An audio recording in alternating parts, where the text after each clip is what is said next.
미인과 동거하게 된 호랍이.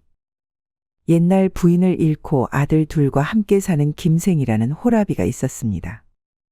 그는 힘들게 농사를 지어 두 아들을 장가보내고 혼자 살고 있었죠. 그는 그동안 아들 둘을 키우느라 재혼 생각도 하지 않고 아이들을 위해 희생하며 살았습니다. 하지만 다 키운 아들들을 장가보내고 나서 홀로 남으니 문득 외롭다는 생각이 들었습니다. 그리하여 아들들을 키우느라 생각도 하지 않았던 재혼을 고려해 보았지만 주위에 자신의 마음에 쏙 드는 과부가 없었습니다. 그래서 매일같이 농사일을 하며 혼자 밥을 차려 먹는 외로운 생활을 이어나갔죠. 그러던 어느 날 한 여인이 화장품을 사달라며 김생을 찾아왔습니다.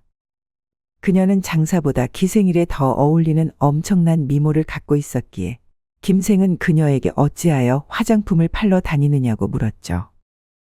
아니 그낯짝이면 부잣집에 재가를 해서 평생을 먹고 살 수도 있었을 텐데 뭔 사정이 있길래 이리 힘들게 매분구 일을 하십니까?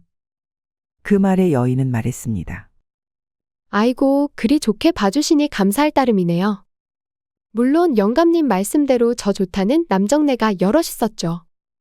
하지만 이 몸이 무슨 팔자를 타고났는지 젊어서는 한 곳에 오래 있지 못해 이 마을, 저 마을 다니며 산세 구경하며 살았습니다. 그렇지만 이제는 그런 생활도 지쳐서 어디 한 곳에 정착해 살고 싶은데 나이를 먹어서 그런지 절 받아주는 곳이 없지 뭡니까?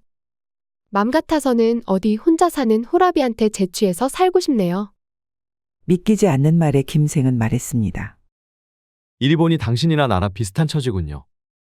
저도 아들 둘을 키우고 장가 보내느라 재혼을 못하고 혼자 살고 있었는데 저와 같은 삶을 산 여인을 만나니 이리 반가울 때가 어디 있겠습니까? 그래서 말인데 혹시라도 괜찮으시다면 이 집에서 함께 살며 남은 생을 편안히 보내는 게 어떻겠습니까? 아이고, 그게 참말입니까? 정말 그리해도 되나요? 여인은 김생의 말에 기쁜 표정을 지으며 재차 물었고 그날부터 집에서 함께 살게 되었습니다. 다음 날 아침 그녀는 꼭두 새벽부터 일어나 김생에게 아침상을 차려주었는데 몇십 년 만에 남이 차려준 밥상을 받은 김생은 기뻐하며 수저를 떴습니다. 그녀의 음식 솜씨가 뛰어나서인지 김생은 순식간에 밥 한 그릇을 뚝딱 해치웠습니다. 그 모습을 본 여인이 말했죠. 서방님 입맛에 맞지 않을까 걱정하였는데 이리 잘 드시니 괜한 걱정을 했나 싶습니다. 어느샌가 서방님이라는 호칭을 붙인 여인. 김생은 그 호칭이 싫지만은 않았죠. 그래서 답했습니다. 이쁜 마누라가 이리 잘 차려준 덕이네. 마누라 손만 이쁜지 알았더니 음식 솜씨조차 이리 이쁘구만. 김생이 아침밥을 먹고 농사일을 나간 사이 여인은 호랍이 혼자 살고 있던 집을 깨끗이 청소하기 시작했습니다. 그러고는 점심때가 되어 새참을 갖고 논으로 향했죠. 오랜만에 받아보는 새참에 김생의 입은 귀까지 찢어졌는데 기뻐하는 그를 놔두고 여인은 다시 집으로 돌아와 밀린 집안일들을 처리하기 시작했습니다. 어느새 저녁이 되었고 일을 마치고 온 김생에게 정갈한 저녁 밥상을 차려준 여인. 김생은 마누라가 내조해주는 하루를 보내니 이제서야 사람답게 사는구나라는 생각에 기뻤습니다. 저녁 밥상을 물리고 두 사람은 처음으로 같은 이불에 누워 사랑을 나누기 시작했습니다. 둘의 궁합이 어찌 잘 맞던지 둘은 새벽까지 서로를 탐했는데 이러다 늦둥이를 보면 어찌하나라는 생각이 들 정도였습니다. 마누라란 것이 이리 좋은 것인데 어찌하여 내 삶은 뒷전으로 하고 아들놈들을 키우느라 내 생을 허비했을까? 그래, 이제라도 내 삶을 찾아야겠다. 이 사람과 죽을 때까지 함께 해야지. 며칠이 지난 뒤 김생은 한결같이 자신에게 잘해주는 여인에게 특별한 선물을 해줘야겠다고 마음먹었습니다. 그리하여 시장에 나가 옷가락지를 사주었죠. 하지만 그녀는 돈 아깝게 어찌 이런 것을 해주냐며 김생에게 말했습니다. 서방님, 먹고 살기도 빠듯한데 무슨 돈이 있다고 이리 비싼 것을 사주신단 말입니까? 다 늙어 주름진 손에 옥반지가 어울리지도 않는데 차라리 이것으로 쌀이나 사시지. 뭐하러 이런 것을 사주신답니까? 그리 말했지만 말하는 것과 다르게 손가락에 낀 가락지를 보며 흐뭇하게 웃는 여인의 모습에 김생은 또 한 번 반했습니다. 그래서 말했죠. 괜찮네 마누라. 내 평생 열심히 일해서 이런 것쯤은 사줄 수 있는 여력이 되네. 이거 하나뿐이겠는가? 10개라도 사줄 수 있네. 네, 참말입니까? 눈을 동그랗게 뜨고 놀라는 그녀. 당연하지. 그동안 뼈 빠지게 일해서 모은 돈이 얼마인데. 저 뒷산에 있는 돈이며 그 옆에 있는 돈이며 다 내 것이라네. 그러니 앞으로도 이것저것 많이 사줄 테니 나와 같이 행복하게 잘 사세나. 아, 그리 부자인 줄 알았다면 비녀도 하나 사달라고 말하는 건데. 여인은 웃으며 농을 건넸고 그 말에 김생은 다음 장에 이쁜 비녀를 사주겠다고 약속했습니다. 이튿날 김생은 여느 때와 마찬가지로 밥을 먹고 농사일을 나갔습니다. 헌데 그날따라 매일같이 새참을 가져오던 여인의 모습이 보이지 않았습니다. 무슨 일이 있나? 집안일이 그리 바쁜가?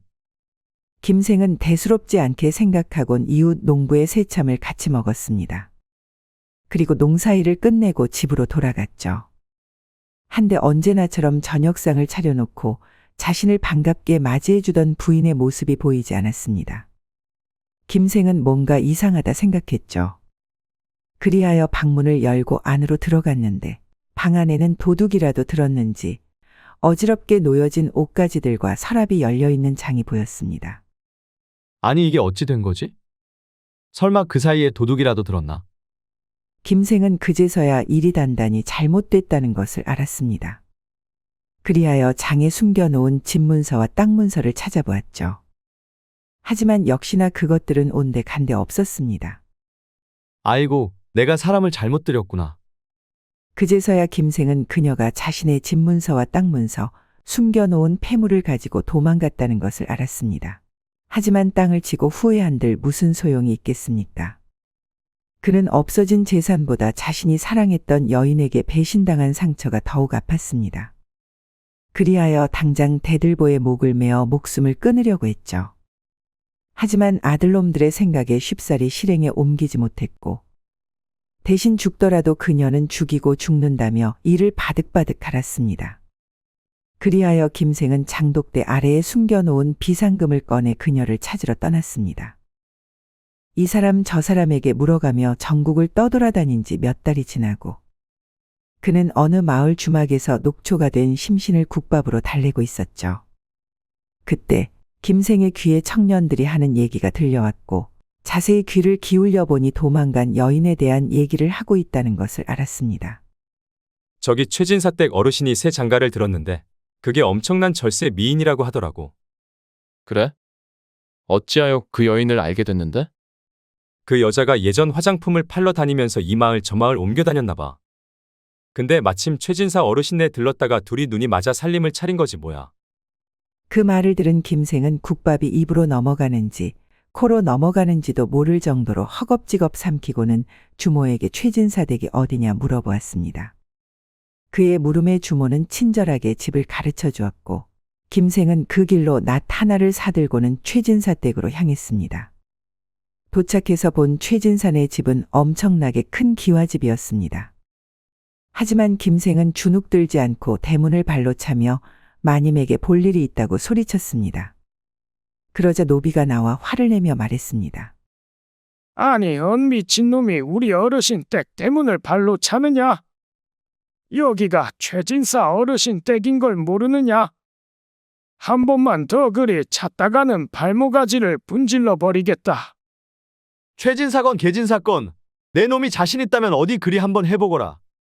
대신 내 발목이 먼저 분질러지나 아니면 내 놈의 모가지가 먼저 떨어지나 알아보자꾸나. 김생은 악에 받쳐 금방이라도 노비의 목을 낫으로 썰듯 노려보았습니다. 노비는 그의 눈빛에 잠시 주춤거렸죠. 그때 밖이 소란스러워서인지 마님이라는 여인이 나와 꾸짖으며 말했습니다. 무슨 일이길래 이리 시끄럽느냐? 현재 어르신이 출타 중이라고 내 놈이 아나무인으로 마구 떠들어대는 게냐? 그리고 미친놈은 어서 매로 다스려 내쫓아야 하지 않겠느냐? 죄송합니다, 마님. 다만 저 차가 무턱대고 마님을 찾으면서 대문을 발로 차길래 어쩔 수 없이 큰 소리를 냈습니다. 노비의 말에 김생의 얼굴을 본 여인은 깜짝 놀라 말을 잇지 못했죠. 그 모습을 본 노비가 말했습니다. 마님, 아는 사람입니까? 노비의 물음에 정신을 차린 건지 여인은 금세 표정을 누그러뜨리고는 김생을 보며 말했습니다. 아이고, 오라버니, 제가 재혼을 했다는 소식에 한달음에 오신 것 같은데 아무리 그래도 기별을 하고 오시지 그러셨어요. 아, 여서 이러고 있을 게 아니라 어서 방으로 드시지요. 김생은 그녀가 오라버니라 부르며 자신을 반가워하자 몹시 당황했습니다. 그리고 어느샌가 그녀의 손에 이끌려 방 안으로 들어가게 됐죠.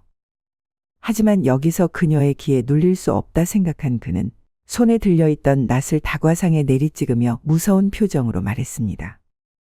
내 년이 내 전 재산을 들고 도망친 것도 모자라 어느 멍청한 부잣집 영감을 꼬셔 마님 행세를 하고 있다니. 처음에는 너를 죽이려고 동네방네 찾아다녔지만 일이 잘 사는 것을 보니 최진사라는 양반에게 그동안의 진실을 말하고 내 년을 쫓아내게끔 하는 것이 더 좋겠다는 생각이 든다. 그러자 여인이 커다란 보자기를 상에 내려놓으며 말했습니다. 오라버니, 이제서 지나간 일 말해 뭐 하겠습니까? 제가 재물을 훔쳐 달아나긴 했지만 그것으로 인해 이렇게 좋은 집안의 마님 자리를 꿰차게 되지 않았습니까? 그러니 그동안의 모든 것은 저를 위한 투자라고 생각하십시오. 그리고 자, 이것을 보십시오. 제가 오라버니께 가져간 돈의 3배입니다. 그러니 이 돈으로 지나간 일은 잊고 다시 새 살림을 시작하는 것이 어떠한지요? 이 돈이면 몰락 양반집의 딸과 재혼할 수 있을 정도의 큰 돈입니다. 이까지 돈으로 내 울분이 풀릴 줄 아느냐? 그러자 여인이 화를 내며 말했습니다. 그럼 저를 죽이고 관아에 잡혀가시던지요. 아니면 저희 정체를 고하고선 빈손으로 돌아가시던가. 한데 그리하면 뭐 하나 이득될 것 없지 않습니까? 차라리 이 돈으로 집하고 땅을 사서 재혼하는 게 낫지 않겠습니까? 적반하장으로 화를 내는 그녀의 말에 김생은 이를 부득부득 갈았습니다.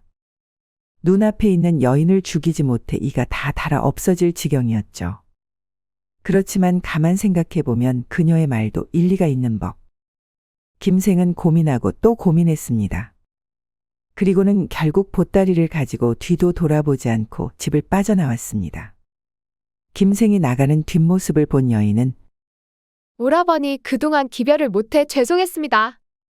한데 앞으로도 소식 전해드리기 힘들 것 같아요. 그러니 하는 말인데 앞으로도 만수무강하십시오. 라고 말했습니다. 그녀의 철면피 같은 모습을 본 김생은 질색하며 집으로 돌아갔습니다. 등에 짊어진 보따리 때문에 발걸음이 무거운 건지 아니면 재물에 눈이 멀어 사람을 벌하지 못한 마음 때문에 무거운 건지 자신도 알아채지 못하고 말이죠. 가슴에 큰 점이 있지 않소? 과부를 처음 본 선비의 말. 옛날 김씨 성을 가진 선비가 살고 있었습니다. 그는 일찍이 마을에서 가장 이쁜 처녀와 결혼하여 행복한 생활을 하고 있었는데 이듬해 병으로 아내를 잃고 말았습니다. 그리하여 속세의 미련이 없어진 그는 가지고 있던 집과 땅을 팔았고 그 돈으로 전국을 돌아다니며 유랑하는 한량의 삶을 살았습니다. 선비는 기품이 있고 글도 잘 지어서 머무는 곳마다 사람들이 좋아했고 그로 인해 잠자리도 수월하게 얻을 수 있었습니다. 또한 얼굴도 번듯하여 하룻밤 수청을 들려하는 여인들도 많았죠.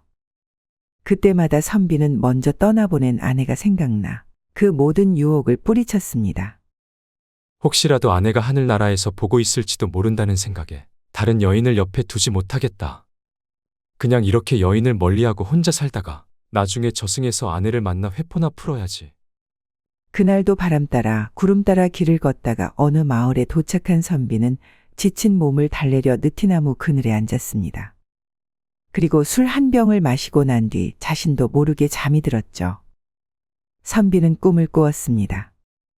꿈에서 선비는 어느 깊은 숲속에 혼자 덩그러니 서 있었는데 오싹한 느낌이 들어 서둘러 숲을 빠져나가려고 했죠. 하지만 아무리 둘러봐도 나갈 길은 보이지 않았습니다. 생시인지 꿈인지 분간이 가지 않았던 선비는 점점 초조해져만 갔습니다. 여긴 대체 어디고 난 왜 이곳에서 나가지 못하는 것이냐. 불안한 마음에 한참을 헤매고 있던 선비 앞에 저 멀리 불빛이 보였습니다. 그것은 눈이 부실 정도로 밝았고 동시에 따뜻했죠. 그래서 선비는 자신도 모르게 무작정 빛을 향해 발걸음을 옮겼습니다. 한참을 빛을 향해 걷다 보니 작은 연못이 보였습니다. 그리고 연못 한가운데서 피부가 새하얀 여인이 목욕을 하고 있는 것을 보았죠. 순간 선비는 눈이 휘둥그레졌습니다. 왜냐하면 그녀는 죽은 아내와 너무 닮아 있었기 때문이었습니다.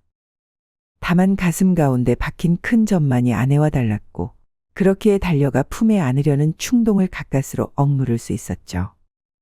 하지만 닮아도 너무 닮았기에 선비는 그녀의 목욕하는 모습을 한참 동안 바라보고 있었습니다. 어찌 저리 예전 부인과 닮았을까? 가슴에 있는 점만 아니라면 나도 모르게 달려가 안을 뻔했네. 순간 누군가의 인기척을 느낀 그녀가 뒤를 돌아보았습니다. 그러고는 선비와 눈이 딱 마주쳤죠. 선비와 눈이 맞은 그녀는 놀라서 황급히 몸을 가리고는 말했습니다. 누구시길래 아녀자 홀로 목욕하는 모습을 몰래 훔쳐보신단 말입니까? 보아하니 학문의 뜻을 둔 선비님 같은데 어찌하여 남봉꾼 같이 이리 천박하게 구십니까? 넋을 잃고 쳐다보던 선비는 처녀의 말에 정신을 차렸고 이내 고개 숙여 잘못을 빌었습니다. 죄송합니다. 일부러 훔쳐본 것은 아니고 지나가는 길에 언뜻 보았는데 죽은 제 마누라와 너무 닮아서 그만. 정말 죄송합니다. 선비의 진심 어린 사과에 여인은 이내 마음을 누그러뜨렸습니다. 그러고는 옷을 챙겨 입고 밖으로 나가 선비에게 말했죠. 아무리 잃어버린 부인을 닮았다 하더라도 사내 대장부가 어찌 이리 몰상식한 짓을 한단 말입니까? 앞으로 이런 경우에는 기척을 내시어 옷단속할 시간을 주십시오. 네, 그리하겠습니다. 그나저나 제가 선비님의 죽은 아내분을 닮았다 하셨는데 그리 똑같습니까? 네, 진심으로 아내가 다시 살아 돌아온 줄만 알았습니다. 눈가에 맺힌 눈물을 보니 진심인 것 같군요. 그리고 보아하니 부인을 너무나 사랑하셨던 것 같은데 어찌하여 안 사람의 상을 치르게 됐는지 여쭤봐도 될런지요. 선비는 여인의 말에 자신도 모르게 눈물을 흘리고 있다는 사실을 알아차렸습니다. 그리하여 소매로 눈물을 훔치고는 이내 차분한 목소리로 말을 이어나갔죠. 몇 년 전에 마을에 큰 역질이 돈 적이 있었습니다. 그리고 그때 제 아내도 그 몹쓸 병에 걸리고 말았죠. 그래서 용하다는 의원을 찾아가 약도 지어 먹이고 유명한 무당을 찾아가 굿도 해보았는데 아무 소용이 없었습니다. 그래서 그녀를 향한 연정이 채 가시기도 전에 먼저 떠나보내고 만 것이죠. 그러고 나니 하늘이 미워 소중한 인연을 앗아간 하늘이 미워 세상을 등지고 이리저리 떠돌아 다녔습니다. 한데 여기서 죽은 부인과 똑 닮은 당신을 만나게 되니 뭐라 말을 잇지 못하겠습니다. 이게 인연인 건지 하늘의 뜻인 건지. 선비의 말을 듣고 있던 여인은 동정심이 일었는지 그의 손을 꼭 잡고 슬피 말했습니다. 저 역시 작년에 병으로 남편을 잃고 외롭게 혼자 살고 있었는데 이리 같은 아픔을 가진 사람을 만나니 맘이 아리면서도 인연이 아닌가 싶은 생각에 기쁘기도 하네요. 저는 이 마을 초입에 있는 작은 초가집에 살고 있는데 이것도 인연이라 생각되신다면 꼭 저를 찾아와 주셨으면 합니다. 그 말을 끝으로 선비는 잠에서 깨어났습니다. 일어나자마자 선비는 죽은 아내가 그리워서 이런 해괴망측한 꿈을 꾸었다고 생각했습니다. 하지만 그녀가 말한 대로 이것이 인연이라면 굳이 마다할 이유가 없었기에 그녀가 살고 있는 마을로 향했죠. 그리고 마을 초입에서 조그마한 초가집을 찾았습니다. 초가집은 찾기 쉽게 외로이 동떨어져 있었는데 선비가 문 앞에서 주인을 부르려는 찰나 빨래를 널러 나온 여인과 마주치게 되었습니다. 진짜였구나. 그 꿈에 나온 여인이 진짜였구나. 꿈에서 본 여인과 똑같은 모습을 하고 있는 집주인을 보자마자 선비는 놀라서 입을 벌리고 멍하니 서 있었습니다. 하지만 여인을 보고 놀라는 선비와는 달리 그녀는 선비를 보고도 아무렇지 않아 했죠. 오히려 처음 보는 듯한 얼굴을 하고는 물었습니다. 리신데 남의 집 앞에서 입 벌리고 멍하니 서 있으십니까? 혹시 하늘에서 감이라도 떨어질까 그러시는 겁니까? 자신을 처음 보는 듯한 여인의 모습에 선비는 당황했습니다. 하지만 그도 그럴 것이 선비 혼자 꿈에서 여인을 본 것일 뿐 둘이 실제로 만나는 것은 처음이었으니까요. 그래서 선비는 인사를 건넨 뒤 이내 침착하게 자신이 꾼 꿈에 대해 상세히 설명했습니다. 하지만 꿈 얘기를 하자 여인은 오히려 선비를 이상한 사람 취급하며 말했습니다. 그런 황당한 말을 어찌 믿으라는 말씀이십니까? 가뜩이나 작년에 남편을 보내고 나서 혼자 사는 저를 어찌 해보려는 사내들 때문에 골치가 아픈데. 선비는 자신의 말을 믿어주지 않는 여인이 야속했습니다. 하지만 입장을 바꿔 생각해 보니 그녀의 태도도 이해가 갔습니다. 난생 처음 보는 남자가 꿈에서 자신을 봤다고 이게 인연이라고 말한다면 누가 믿겠습니까? 그리하여 선비는 뒤로 돌아 가던 길을 가려고 했습니다. 하지만 문득 생각이 났는지 여인에게 마지막으로 말했죠. 속세에 정을 두지 않기로 한 지 오래 때문에 저는 당신을 어찌 해보려는 것이 아닙니다. 다만 제가 거짓말쟁이로 비춰지는 것이 싫어서 말씀드리는 건데 혹시 가슴 중앙에 점이 하나 있지 않습니까? 꿈에서 보긴 했는데 그것이 진짜인지는 모르겠지만 말입니다. 그걸 어떻게? 그제서야 여인은 선비의 말이 거짓이 아닌 진실임을 알았습니다. 안 그래도 서방님을 보내고 여인 홀로 사는 것이 외로워. 요 며칠간 정한수를 떠놓고 천지신명님께 빌었습죠. 제 인연을 데려간 대신 남은 평생을 함께할 다른 인연을 보내달라고. 처음에 선비님이 찾아오셨을 때 하늘이 보내준 인연인가 하여 긴가민가 했는데 그게 맞았나 봅니다. 저희 부모님과 죽은 서방님만이 아는 제 점의 위치를 그리 자세히 아시다니요. 하늘이 저희 둘의 인연을 이어주려고 서방님의 꿈에 제가 나타났나 봅니다. 여인은 놀람 반 기쁨 반 섞인 목소리로 말하고는 선비에게 하룻밤 묵고 가라고 청했습니다. 그리고 저녁을 차려준 뒤 밥상을 물리고는 함께 밤을 보냈죠. 그리고 그 날부터 둘은 여인의 집에서 같이 살게 되었습니다. 마을 청년들은 눈독 들였던 과부가 이름 모를 떠돌이와 같이 사는 것을 보곤 샘나서 둘의 사이를 이간질하기도 했지만 나중에는 선비가 해준 꿈 이야기를 듣고 하늘이 맺어준 인연이라며 둘의 사이를 축복해줬다고 합니다. 그 놈에게 몸까지 준 것이냐? 오랑캐에게 잡혀간 아내. 예전 산사에서 과거 시험을 공부하던 선비가 있었습니다. 선비 외에도 관직의 뜻을 두고 같이 공부하던 하구들이 있었는데 어느 날 그들은 저리를 지킨 사대부와 부녀자에 관한 이야기를 나누고 있었습니다. 그때 옆에서 가만히 듣고만 있던 스님이 갑자기 벌떡 일어나 말했습니다. 사대부가 그리 절에 있다고? 부녀자가 그리 지조가 있다고? 허허, 가소롭구나, 가소로워. 그러자 가만히 듣고 있던 선비가 말했습니다. 아니, 내가 아무리 나이가 많다 해도 한낱 중에 불과하거늘 어찌 그리 함부로 말한단 말이냐? 그리고 이곳에서 부처님을 모시느라 속세의 연을 잘 모를지언데 뭘 안다고 짓거리냔 말이다. 그러자 순간 당황한 스님이 웃으며 말했습니다. 허허, 이 노승이 망령이 들었나. 선비님들 앞에서 갑자기 성을 내다니. 하지만 마침 옛일이 생각나 이처럼 망언하였으니 너무 나무라지 말아주시오. 그리고 이왕 일이 이렇게 됐으니 내 마음속에 켜켜이 쌓아 두었던 이야기를 한번 들어보시지 않겠습니까? 대체 무슨 일이 있었길래 그리 아나무인으로 성을 냈는지 한번 들어보자꾸나. 노승은 선비들의 앞에 앉아 이야기를 꺼내기 시작했습니다. 소승도 예전에는 사대부였습니다. 그리고 부모님이 정해준 짝과 결혼해 행복하게 살았었지요. 다행히도 제 부인은 제주도 용모도 뛰어난 사람이었고 그렇기에 부부간의 정도 매우 돈독하였지요. 하지만 세상도 참 무심하시지. 정충년 난리 때 그만 오랑캐에게 잡혀가 버렸지 뭡니까. 난리 끝나고 주위 사람들은 잡혀간 아내를 잊고 다른 일을 들이라고 말했지요. 하지만 저는 아내를 너무 사랑했기에 그럴 수 없었고 결국 전답을 팔아 오랑캐 나라 심양으로 떠났지요. 스님의 말에 노한 마음을 진정한 선비가 물었습니다. 그럴 만한 가치가 있는 여인이었소? 사람을 어찌 가치로 매길 수 있겠습니까? 마음이 중한 것이지요. 비록 부모님이 정해졌다고는 하나 저는 부인을 정말 사랑했고 다시는 없을 천생연분이라 생각했지요.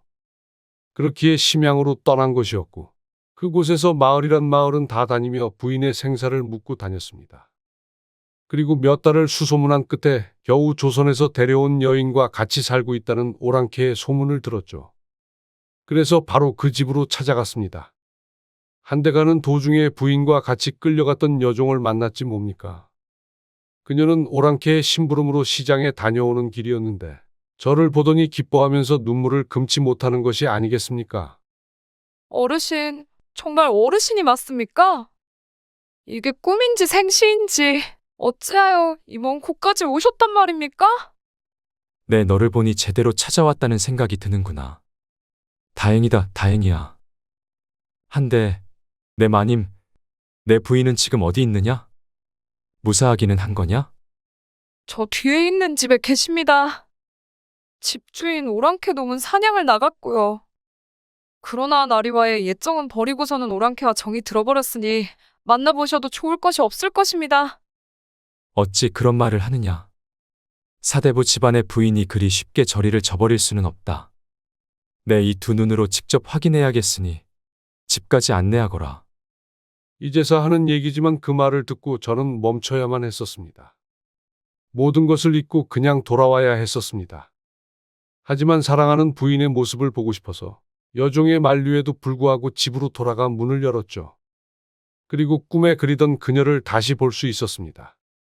하지만 저희 생각과는 다르게 그녀는 기뻐하지 않았고 오히려 자신을 찾아온 저를 책망하는 눈빛을 보냈습니다. 어쩌자고 이제서 저를 찾아오신 겁니까? 아니 말을 어찌 그리 섭하게 하시오. 내 당신을 찾아오느라 모진 고생을 다 했소. 근데 당신의 반응이 이리 박한 것을 보니 그 오랑캐 놈에게 몸뿐만 아니라 마음까지 다 준 모양이구려. 사대부 집안의 여인으로서 저리를 지키지 못한 것이 부끄럽지도 않소? 저리? 그 개똥 같은 저리가 밥 먹여준답니까? 지키면 죽지 않고 살게 해준답니까? 그녀의 날이 선말에 저는 서글픈 마음이 들었습니다. 저리를 우습게 하는 그녀의 모습을 보고는 다신 예전으로 돌아갈 수 없겠구나라는 생각 때문이었죠. 아무래도 오랑캐와 같이 살다 보니 우리의 것을 다 잊은 모양이었습니다. 하지만 그때 오랑캐가 안으로 들어오는 소리가 들렸습니다. 그래서 서둘러 몸을 피하려고 이리저리 둘러보았는데 부인이 저를 다락방으로 안내했죠. 그러고는 숨소리도 내지 말라고 자신이 오랑캐를 데리고 밖으로 나갈 테니 그때 빠져나와 고국으로 돌아가라고 했죠. 저는 알겠다고 답했습니다. 그리고 그녀의 말대로 다락으로 올라가 숨 죽이고 있었는데 뭔가 이상한 느낌이 들어 틈새로 밖을 내다보았죠. 그런데 글쎄 아내가 오랑캐에게 귓속말로 뭐라 하는 것이 아니겠습니까? 그러고는 제가 숨은 다락방을 손으로 가리키는데 그제서야 뭔가 단단히 잘못됐다는 느낌이 들었습니다. 그래서 다락방을 둘러보니 마침 옆에 작두가 있어 그것을 들고는 오랑캐놈이 들어오길 기다리고 있었죠.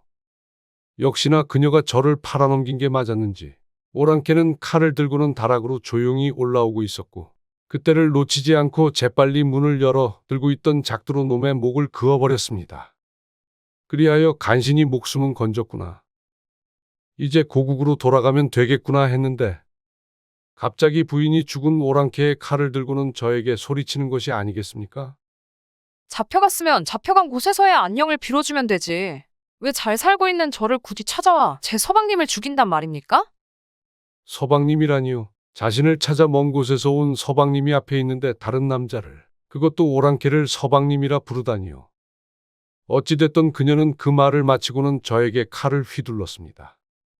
이왕 일이 이렇게 된 거, 과부로 살고 싶어서 옛 서방도 죽이려고 했던 건지. 그래서 저는 어쩔 수 없이 아내도 죽이고 말았습니다. 비록 오랑캐에게 몸과 마음을 준 여인이었지만 목숨을 뺏을 생각은 없었는데 제 몸을 지키려고 하다가 그리 되었죠.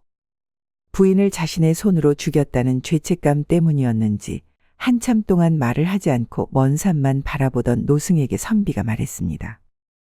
그 후로 어찌 되었습니까? 노승은 다시 선비들에게 고개를 돌리고는 허탈한 미소를 지으며 말했습니다.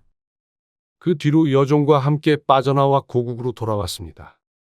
그리고 오자마자 전 재산을 팔아 데리고 온 여종에게는 집과 땅을 주고 나가 살게 하였고 집에서 살던 노비들에게는 남은 재산을 나누어 주었습니다. 그리고 부모님은 이미 돌아가셨고 슬하에 자식들도 없었기에 몸만 빠져나와 속세를 버리고는 이렇게 부처님을 모시게 된 것이지요. 그것도 벌써 수십 년 전의 일이네요. 말을 마친 노승은 저녁 예불을 드리러 가야 한다며 자리에서 일어났습니다. 노승의 옛 일을 들은 선비들은 잠시 아무 말도 하지 못했습니다. 하지만 곧 여인의 절개에 관해 열띤 토론을 나누었다고 하죠. 재주와 용모가 남보다 뛰어나면서 덕까지 갖춘 여자는 드뭅니다. 그리고 만약 있다고 하더라도 자신 또한 재주와 용모가 뛰어난 사람이 아니라면 취해서는 안 될 것입니다. 내 아이를 낳아주겠나. 두 남편을 섬긴 여인. 예전에 한 여인이 있었습니다. 그녀는 결혼할 때가 되자 아버지가 정해준 남자와 결혼했고, 결혼해서는 살림과 내조를 잘해 집안에는 항상 웃음이 끊이질 않았습니다. 하지만 그것도 잠시, 느닷없이 남편이 이름 모를 병에 걸리고 말았습니다. 그래서 남편은 일도 하지 못하고 집에서 꼼짝없이 누워만 있었습니다. 그래서 부인은 어쩔 수 없이 남편 대신에 일을 하기 시작했죠.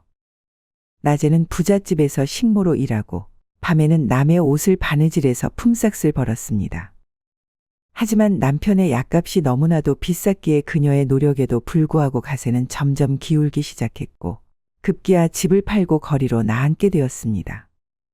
가진 것이 하나도 없었던 부부는 여러 마을을 떠돌아다니며 밥을 얻어먹고 잠을 청하는 생활을 이어나갔습니다. 말 그대로 죽지 못해 사는 것이었죠. 어느 날 시장에서 사람들에게 구걸하는 부부의 앞에 부자로 보이는 대감이 나타났습니다. 그는 처지가 딱해 보이는 부부에게 자신의 집으로 들어와 살라고 말했습니다. 대가 없는 친절은 없다지만 부부는 그런 것을 신경 쓸 처지가 아니었기에 연신 고맙다며 대감에게 머리를 조아렸습니다. 그러고는 대감의 노비를 따라 집으로 향했죠. 대감의 집은 한눈에 봐도 부잣집이라는 것을 알 정도로 커다란 기와집이었는데 노비는 부부를 데리고 집의 맨 끝에 있는 사랑채로 갔습니다. 노비를 물러보낸 뒤 대감이 말했습니다. 오늘부터 이곳에서 지내면 되네. 눈치 보지 말고 편히 지내게나. 아이고 어르신, 참말로 이 방에서 지내도 됩니까? 한 입으로 두 말 하겠나? 걱정 말고 편히 지내다 가게나. 감사합니다. 이 은혜 평생 잊지 않겠습니다. 그 날부터 부부는 사랑채에서 살았습니다. 물론 부잣집 대감이 편히 지내다 가라고 했지만 양심상 그리 할 수는 없었기에 부인은 대감네 부엌에서 일을 도와주기 시작했죠. 당시 그들이 신세지던 부잣집 영감은 아내와 자식을 병으로 잃고 혼자 살고 있었습니다. 물론 식모와 여종, 노비들이 집안일을 도맡아 했기에 굳이 부인의 도움은 필요가 없었죠. 하지만 부인은 남편이 병을 앓아 하루 종일 누워만 있는데 자신 또한 그리하면 눈치가 보여서 부엌에서 일을 하게 된 것이었습니다. 자네, 그냥 편히 지내다 가라니까 왜 집에서 식모 일을 하는 건가? 부인이 부엌에서 일하는 것을 보자 대감이 혀를 끌끌 차며 말했습니다. 어찌 부부가 큰 은혜를 입고 가만히 있을 수 있겠습니까? 조금이라도 보은하고자, 제 마음이 편하고자 하는 일이니 이해해 주십시오. 얼굴만 고운 줄 알았더니 마음씨 또한 곱구나. 대감은 부인을 향해 흐뭇한 미소를 지어 보였습니다. 그러고 나서 그날 저녁 대감이 은밀하게 부인을 불렀습니다. 그리고 잠시 뜸을 들이더니 말을 꺼냈습니다. 아까 자네가 부엌에서 한 말을 기억하는가? 내 은혜를 조금이라도 갚기 위해 일한다고 하지 않았나? 네, 대감님. 비록 다 보답할 수는 없겠지만 그래도 제가 할 수 있는 최선의 방법이라 생각하였기에 그리했습니다. 기특한지고. 그럼 혹시 내 은혜를 갚을 수 있는 다른 방법이 있다면 자네는 그것을 할 용의가 있는가? 내 이것을 물어보려고 자네를 부른 거라네. 네, 제가 할 수 있는 일이라면 응당 최선을 다해야겠죠. 그래? 할 수 있는 일이면 최선을 다하겠다라. 그럼 내 자네에게 한 가지 부탁을 함세. 내 자식을 하나만 낳아주게나. 네? 잠시의 침묵이 흐르고 대감이 말을 이어나갔습니다. 자네도 알다시피 나는 병으로 아내와 자식을 잃고 혼자 살고 있다네. 그리고 3년 상을 치른 후 나에게 재취 자리를 권하는 매파들이 문지방이 닳도록 집안에 들락날락했지. 하지만 이 늙은이에게 시집 오겠다는 여인들은 모두 내 재물에만 관심이 있을 뿐 나를 진정으로 사랑하지 않는다는 것쯤은 모두 다 아는 사실 아닌가. 그래서 재혼은 포기하고 지금껏 혼자 살아왔다네. 물론 지금도 새로운 사람을 집안에 들이겠다는 생각은 없지. 다만 네, 말씀하십시오. 다만 내 뒤를 이을 아들 녀석 하나쯤은 남겨놔야 되지 않나라는 생각이 자꾸만 든단 말이야. 이 많은 재력을 물려줄 자식 하나쯤은 있어야 하지 않겠냔 말일세. 그래서 자네에게 부탁하는 걸세. 아니, 저처럼 천한 것이 어찌. 그리고 대감님께서 말씀하셨다시피 전 이미 임자가 있는 몸입니다. 부인이 되라는 말이 아니네. 내 남편 있는 여인을 탐할 정도로 도리 없는 자는 아니니까. 다만 내 뒤를 이을 아들 하나만 낳아달라고 말하는 거네.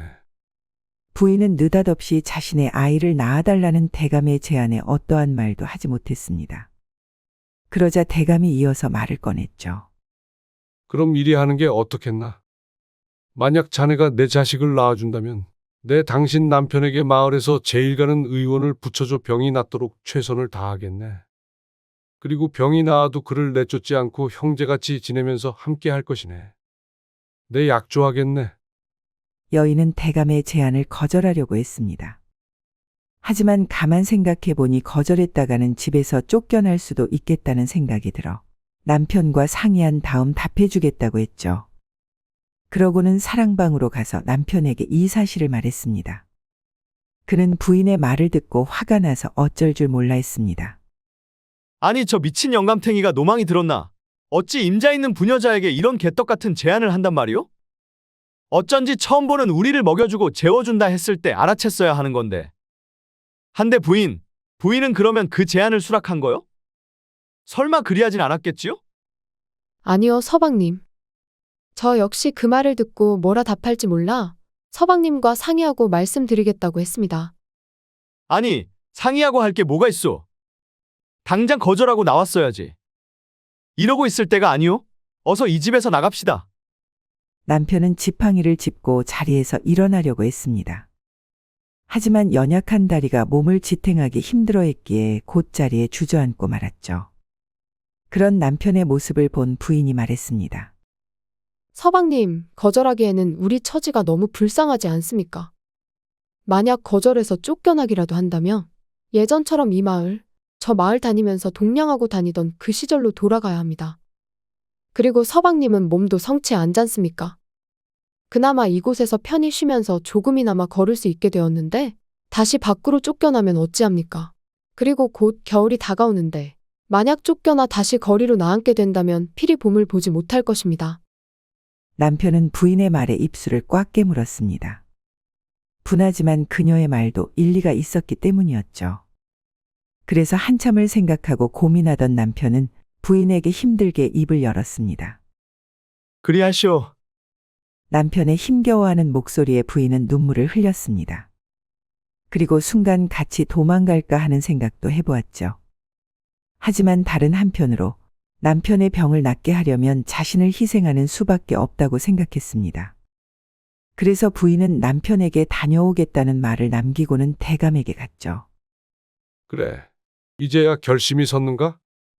늦은 밤, 침소를 방문한 부인을 대감은 반갑게 맞이하며 말했습니다. 부인은 뒤로 돌아 저고리를 풀고는 이내 대감의 옆자리에 누웠죠. 그러고는 말했습니다. 저희 남편에게 좋은 의원을 붙여주신다는 약조는 잊지 않으셨겠지요? 물론이네. 선비의 절개는 거짓없이 약속을 지키는 데서 나오는 것이 아니겠나. 걱정 말게. 당장 내일부터 용하다는 의원을 붙여줄 테니. 대감은 그리 말하고는 부인의 몸을 쓰다듬었습니다. 그녀는 대감의 손길을 그대로 받아들였죠. 그러고는 이내 대감의 품속으로 파고들었습니다. 그날 이후로 대감은 남편에게 마을에서 제일 가는 의원을 붙여주었습니다. 의원은 남편의 맥을 짚고 나서는 여러 가지 약재를 주고 매일 빠짐없이 남편에게 다려 먹이라고 했습니다. 그리하여 부인은 매일 아침 남편에게 약을 다려 먹이고는 저녁이 되어 대감의 침소로 향했습니다. 그리 한 지 한 달이 지났습니다. 어느 날 부인은 아침밥을 먹고 있었는데 갑작스런 구역질에 밖으로 나가 먹은 것을 개원했죠. 임신이었습니다. 그 소식을 들은 대감은 부인을 얼싸안고 기뻐했습니다. 그리고 더 이상 밖에 나와 부엌일은 하지 말라고 말하며 식모를 붙여주었죠. 그 후로 10달이 흘렀고 부인은 대감이 그토록 바라던 아들을 낳았습니다. 대감은 부인이 아들을 낳자 무척이나 기뻐했습니다. 그 즈음 남편은 어느덧 병이 나아 마음껏 걸어 다닐 수 있게 되었는데 그것을 본 대감은 자신의 집 옆에 조그마한 초가집을 사서 부부를 그곳에 살게 하였습니다. 대신 아들은 자신과 함께 살던 기와집에 살았죠. 부부는 아들과 함께 살지 못해 안타까웠지만 그래도 좋은 집에서 먹고 자고 하는 게 아들을 위한 길이라며 애써 자위했습니다. 그리고 마음대로 아들을 보러 갈 수 있었기에 문제 삼지 않았습니다. 그렇게 시간이 흐르고 친형제처럼 지내겠다는 대감의 약속과는 다르게 그와 부부의 사이는 점점 틀어져만 갔습니다.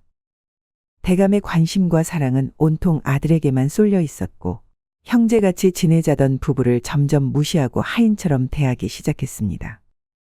하지만 부부는 참을 수밖에 없었죠. 혹여나 그의 말을 무시하거나 거역하면 하나뿐인 아들에게 해가 갈까봐, 혹여나 다시는 만나게 하지 못할까봐 그저 머리를 조아리며 대감이 시킨 대로 할 수밖에 없었습니다. 하지만 그것도 얼마 가지 않았습니다. 재혼 생각이 없다던 대감이 갑자기 어린 처녀를 새 아내로 맞이한 것이었습니다. 그리고 얼마 안 가 그녀와의 사이에서 아들을 하나 낳게 되었죠. 그러자 그 후부터 대감은 두 부부를 업신 여긴 것도 모자라 첫째 아이를 무시하고 구박하기 시작했습니다. 한술 더 떠 계모는 자신이 낳은 둘째만 이뻐하며 첫째에게 못된 말을 내뱉기 일쑤였죠. 어찌 그리 생각이 없단 말이냐.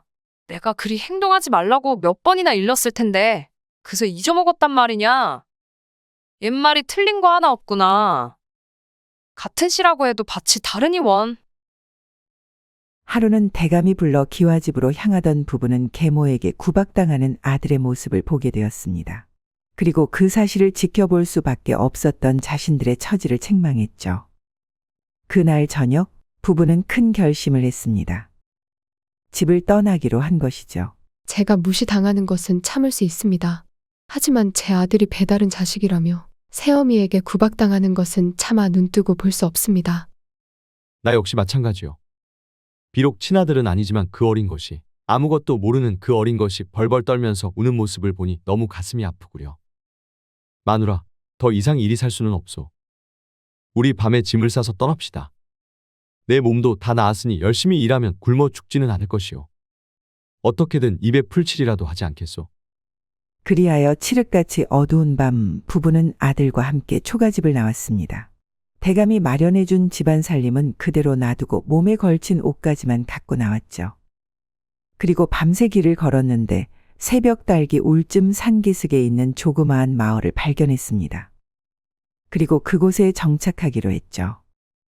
당장은 돈도 없고 살 집도 없었기에 물가에 조그마한 움막을 지어 새로운 삶을 시작했습니다. 당연히 가진 것이 하나도 없었던 그들은 굶기를 밥 먹듯 했으나 그럼에도 불구하고 움막 안에서의 생활은 행복했습니다. 눈칫밥을 먹고 살지 않아도 되니 당연한 것이었죠. 오랜 시간이 흐르고 남편은 소작농이 되어 열심히 농사를 지었고 부인은 텃밭에서 직접 기른 야채를 시장에 내다 팔았습니다. 그리 열심히 사니 어느덧 움막에서 판자집으로 이사를 갈 수 있게 되었고 몇 년이 더 흘러 드디어 초가집을 마련할 수 있게 되었죠. 또 몇 해가 흘러 어느새 장성한 아들은 참한 며느리를 얻게 되었습니다. 그렇게 네 사람은 후에 손자, 손녀들까지 얻어 오랫동안 행복하게 살았다고 합니다. 눈치를 보며 사는 삶은 불행한 법입니다. 항상 경계심과 긴장을 갖고 살아야 하기 때문이죠. 반면 가난하지만 자유로운 삶은 돈 때문에 불편할지언정 자신 뜻대로 할 수 있는 자유가 있기에 행복할 수 있죠. 그렇기에 안락한 삶을 버리고 떠난 두 부부의 생활이 가난했을지언정 오히려 더 행복했던 것입니다. 막내의 친아비는 대체 누구요? 어느 풍수지리사의 외침. 옛날 풍수지리를 공부하는 선비가 있었습니다. 그는 사람들에게 좋은 집터와 운이 들어오는 묘자리를 알려주었고 그의 말대로 집을 짓거나 묘를 쓴 사람들은 부자가 되거나 관직에 올라 잘 먹고 잘 살았죠. 그리고 선비는 그들에게 받은 돈으로 가정을 꾸려나갔는데 아들 셋을 포함한 5 식구가 먹고 살기에는 턱없이 적은 돈이었습니다. 그리하여 선비의 가족들은 겨우 입에 풀칠을 하며 살고 있었죠. 그리 가난하게 살았기 때문인지 어느 날 갑자기 첫째가 선비에게 말했습니다. 아버지, 남에게는 좋은 땅을 알려주어 부자가 되게 하시는데 어찌하여 우리 집은 이토록 가난합니까? 저도 남들처럼 쌀밥을 한번 배 터지게 먹어보고 싶습니다. 그러니 이제 남 좋은 일은 그만하시고 우리도 좋은 터에 집을 지어 잘 먹고 잘 살아보는 게 어떠하겠습니까? 첫째의 말을 듣고 있던 선비가 말했습니다. 나 역시 매일같이 가족의 안위를 걱정하고 있단다. 그래서 주변에 좋은 집터를 하루가 멀다 하고 찾아보고 있었지. 그리고 마침내 마을 밖공터에 좋은 기운이 흐르는 땅을 하나 발견했단다. 하지만 우리가 땅을 선택하듯이 땅도 그 주인을 선택하는 법. 안타깝게도 그 땅의 주인은 우리가 아니더구나. 그러니 힘들더라도 조금만 더 기다려보자. 아니, 언제까지 기다리란 말씀이십니까? 그리고 땅이 주인을 선택한다는 것이 이치에 맞지 않는 것 같습니다. 그러니 제가 먼저 나가 그곳에서 움막을 짓고 살아보겠습니다. 말을 마치자마자 첫째는 짐을 챙겨 마을 밖으로 갔습니다. 그리고 기운이 좋다는 땅에 볏짚을 엮어 움막을 만들었습니다. 그러고는 그곳에서 살기로 했죠. 하루, 이틀이 지나고 땅이 주인을 선택한다는 선비의 말이 무색하게 첫째는 별 탈 없이 움막에서 지내고 있었습니다. 하지만 사흘째 되던 날 드디어 일이 터졌습니다. 꿈속에 머리가 새하얀 할아버지가 나타나 첫째에게 호통을 치며 내쫓는 것이 아니겠습니까? 주인도 아닌 녀석이 여서 뭐 하는 게냐? 썩 물러가지 못할까? 우레와 같은 호통 소리에 깜짝 놀라 잠에서 깬 첫째는 벌떡 일어나 짐을 챙겨 집으로 도망쳤습니다. 둘째는 첫째가 그곳에서 도망쳤다는 사실을 듣고는 바로 아버지에게 달려가 말했습니다.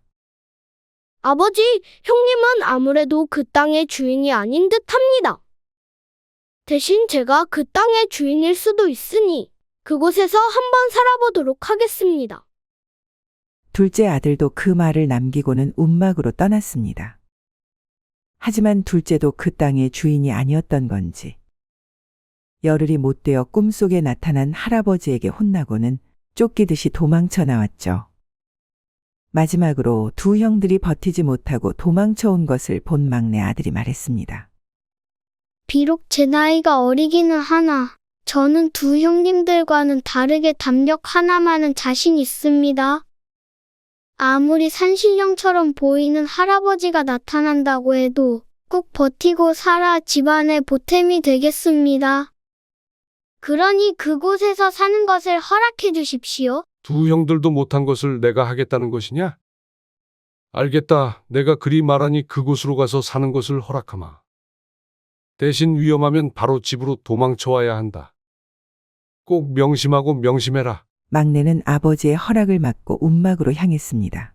그리고 열흘도 못 되어 돌아올 것이라고 생각한 것과는 다르게 셋째는 열흘이 넘도록 그곳에서 아무 탈 없이 지냈습니다. 이상하게도 막내에게만은 꿈속에 할아버지가 나타나지 않았기 때문에 가능한 일이었습니다. 막내가 움막 생활을 한 지 한 달, 두 달, 어느덧 1년이란 세월이 흘렀습니다.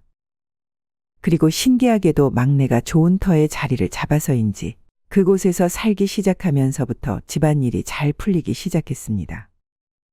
어느 날 선비는 한 관리의 묘자리를 봐주었는데 그 관리는 선비가 말한 곳에 아버지를 모시고 나서 아들이 과거에 붙는 경사를 맞이하게 되었습니다. 그리고 그 소문은 순식간에 퍼졌죠. 그 후로 선비에게 많은 사람들이 찾아오게 되었고 그로 인해 큰 돈을 만질 수 있게 되었습니다. 그래서 첫째가 원한 대로 배 터지게 쌀밥을 먹을 수 있게 되었죠. 그렇게 돈 걱정 없는 행복한 날을 보내던 중 선비는 아내를 불러 말했습니다. 내가 늙음하게 막내 아들 덕분에 넉넉하고 편안하게 살고 있으니 이보다 큰 행복이 어디 있겠소? 부유함이 여기에만 그치지 않고 두 형들에게까지 미쳤으니 내 이제 더 이상 걱정이 없소이다. 다만 한 가지 당신에게 물어보고 싶은 게 있는데 네, 말해보시지요. 막내는 대체 누구의 아이요? 순간 부인의 얼굴이 굳어졌습니다. 갑자기 그런 말씀을 하시다니. 뭔 일이 있습니까? 남편의 갑작스런 추궁에 놀라 떨리는 목소리로 말하는 부인에게 선비는 다시 한 번 말했습니다. 막내가 내 아이가 아니란 것을 아오. 그리고 내 그것을 어찌 안 줄 아오. 왜냐면 이번에 자식들에게 말해준 집터가 우리 이 씨의 것이 아니라 김 씨의 집터였기 때문이요. 이 씨 집안에 사람이 살면 필시 내쫓기는 곳이었단 말이오. 그러자 그의 말을 들은 아내가 고개를 숙이고는 말했습니다. 사실 예전에 과객을 집에서 재워준 적이 있지요. 그 과객은 당신과 같은 방에서 잠을 잤고요. 한데 한밤중에 누군가가 제 방으로 슬그머니 들어오는 것이 아니겠습니까? 전 그게 당연히 당신인 줄 알았고 저를 품으시길래 아무 생각 없이 함께 밤을 보냈지요. 하지만 모든 일을 끝마치고 그 사람이 방을 나서고 나서야 의심이 들었지만 이미 엎질러진 물. 그리하여 의심이 가면서도 모른 척하였습니다. 그리고 그로부터 아이가 들어서서 막내를 낳게 되었죠. 서방님, 이제야 진실을 말해 죄송합니다. 이에 선비가 말했습니다. 미안해 할 것 없소. 당신의 잘못이 아니니 내 책망할 이유도 없겠지. 그리고 내가 이미 막내를 아들로 삼았고 막내도 나를 아버지로 여기고 있지 않소. 이 또한 우리 부부가 늑바탕에 편안하게 누릴 운명이었던 게니 너무 개의치 마시구려. 자네의 잘못이 아니니 너무 책망하지 마시구려. 그리고 잠시 뜸을 들이던 선비는 뭔가 생각이 난 듯 부인에게 단단히 일러두었습니다. 또한 이 사실은 우리 두 사람만 알고 있읍시다. 지금 와서 말해봤자 형제들 사이에 분란만 생길 것이 뻔하니 말이오. 그러니 이 사실을 무덤까지 안고 가기로 합시다. 그리 해주겠소? 선비의 말에 부인은 고개를 끄덕였습니다. 그 일이 있고 나서 선비는 죽을 때까지 막내 아들이 자신의 친아들이 아니라는 것을 입 밖으로 꺼내지 않았습니다. 부인 역시 마찬가지였죠. 오히려 막내가 움막에서 지냈기에 이 모든 부를 이룰 수 있다며 추켜세웠고 그 모습을 본 첫째와 둘째는 예전과는 다르게 막내를 배포가 큰 사람이라고 인정하게 되었습니다. 그리고 자신보다 어린 동생이지만 그의 기계를 닮으려고 노력했죠. 그래서 둘은 나중에 배포가 큰 사람으로 성장하게 되었고 후에 무과에 진학해 나라를 위해 싸우는 장군이 되었습니다. 그리고 막내는 아버지가 말한 곳에서 지내면서 가난하던 집안이 살아나는 것을 본 탓인지 나중에는 아버지의 뒤를 이어 풍수지리사가 되었고 후에 조선 팔도에 자신의 이름을 알릴 정도로 유명해졌습니다.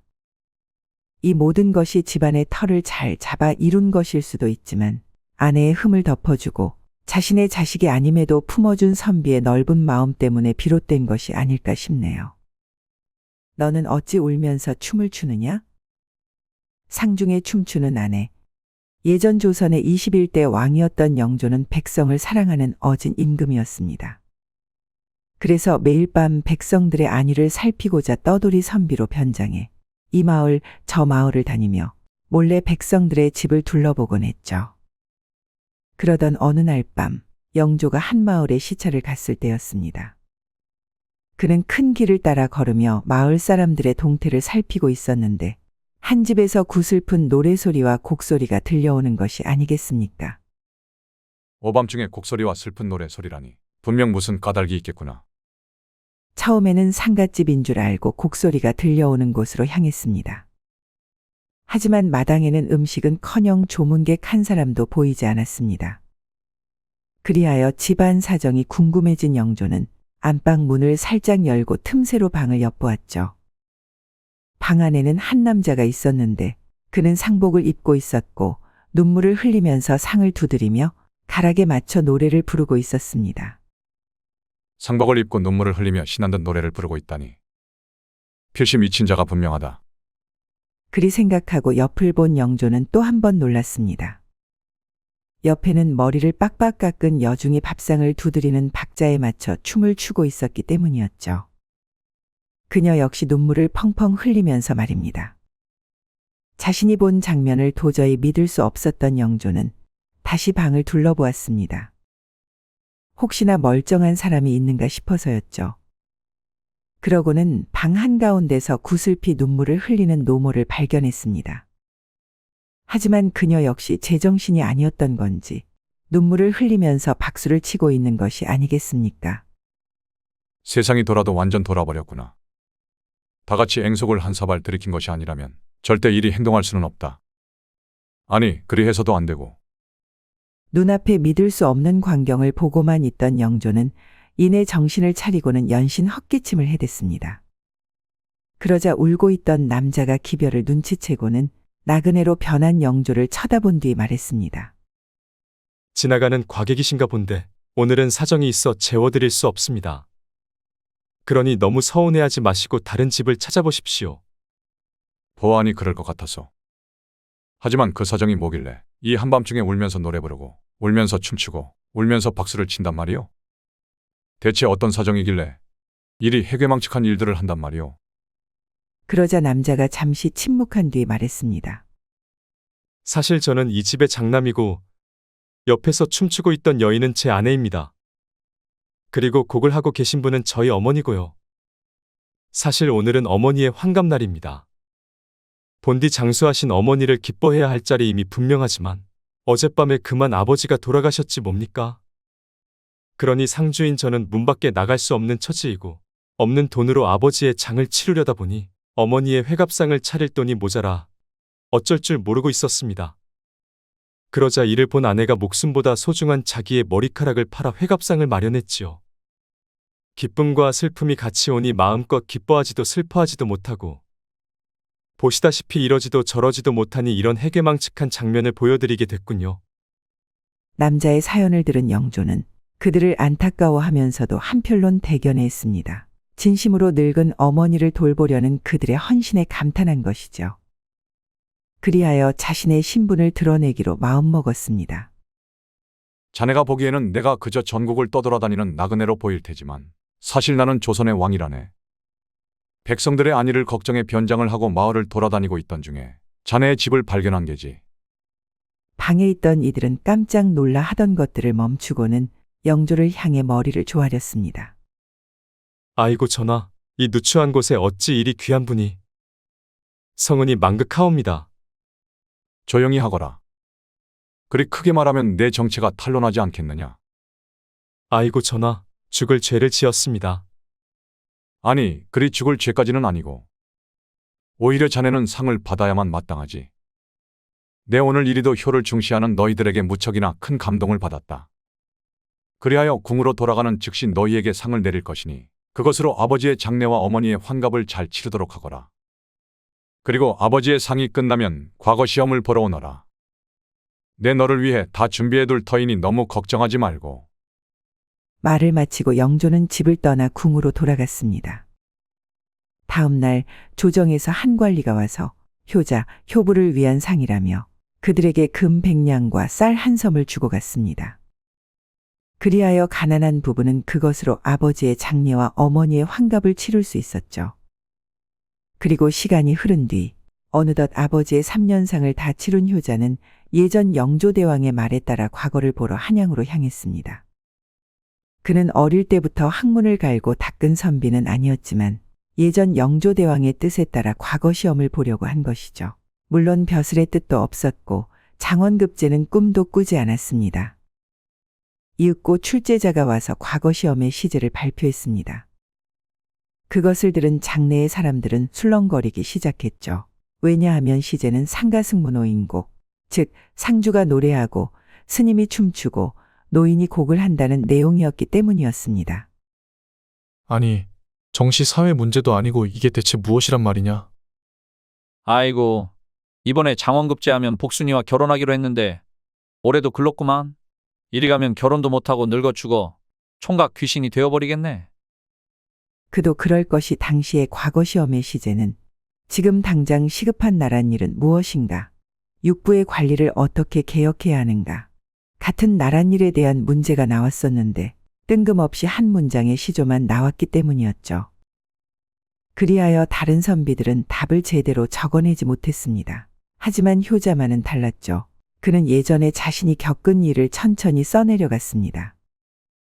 그리고 그것으로 장원급제하여 관직에 오르게 되었죠. 그 후로 아들은 관직에 올라 녹봉을 받으며 안정적으로 가정을 꾸려갈 수 있었고 죽을 때까지 어머니에게 효도하고 아내를 아끼며 살았다고 합니다. 이상 야담설화였습니다. 구독과 좋아요는 사랑입니다. 감사합니다.